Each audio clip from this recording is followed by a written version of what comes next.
dirtrider.com and the 2010 KX450F video.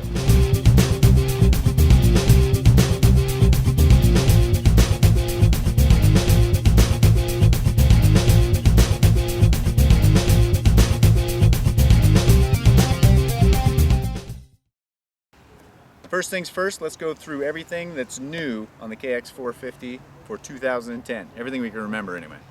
Starting at the top, we got a brand new firmer urethane seat foam with a new two-tone little cover deal on it. Looks pretty cool. The tank and shrouds are pretty much the same. They got new little graphics on them. The big change up in this area is the new radiators. Radiators are quite a bit beefier, plus the fins and core spacing is larger. There's more holes in there, so you're less resistant, or it's more resistant to packing full of mud and overheating. Moving on down from the radiators into the engine, Kawasaki developed an all-new piston and an all-new cylinder for this model. The piston is a first production bridge box piston. It's lighter, it's got a lot more durability. It's straight from factory race bike technology. The cylinder itself has strengthened skirts on the cylinder. Everything's basically coming around for more durability and more power with lighter weight components. Also updated for 2010 is Kawasaki's fork and shock. The fork is the only production fork in motocross. It comes with a Kashima coating in the upper and the DLC coating in the lower. Also, an important update is that both the spring rates on the fork and the shock have been bumped up one rate for 2010.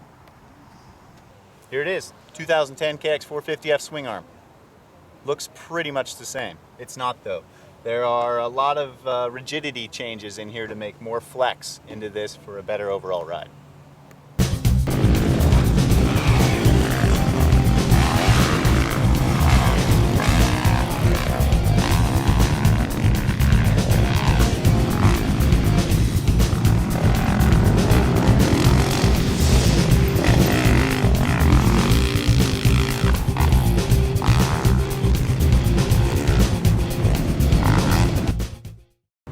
Here we are 3 days after receiving our 2010 KX450F. Let me tell you, we learned a lot about this bike. We went to 3 different tracks. First track was Pala Raceway, wide open, deep, sandy, really fun track with some big jumps. Second track was one of our favorites to test at, Racetown 395. As you know from shootouts in the past, we love that track for testing the overall capabilities of these motocross bikes. Today we're here at Piru. It's shorter, it's really tight, goes up and down canyons, has a lot of little stutter bumps.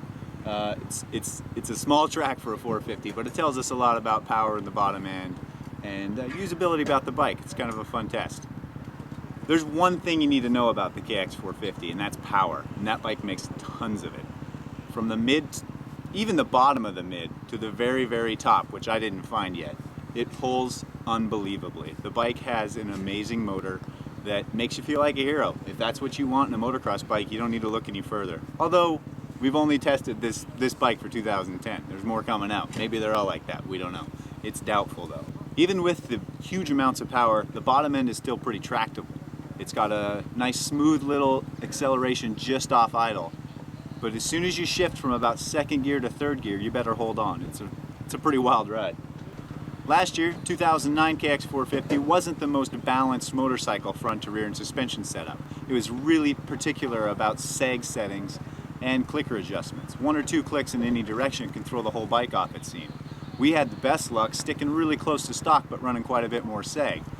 All that's changed for 2010 with the stiffer spring rates front and rear.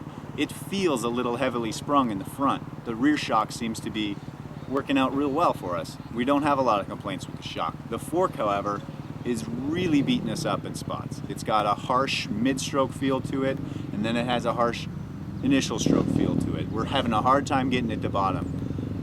We're really experimenting with a lot of stuff on it to get it to work, and I'm sure we will get it to work. They put a lot of time and testing into these setups, and they work. We just need to find the magic spot for us.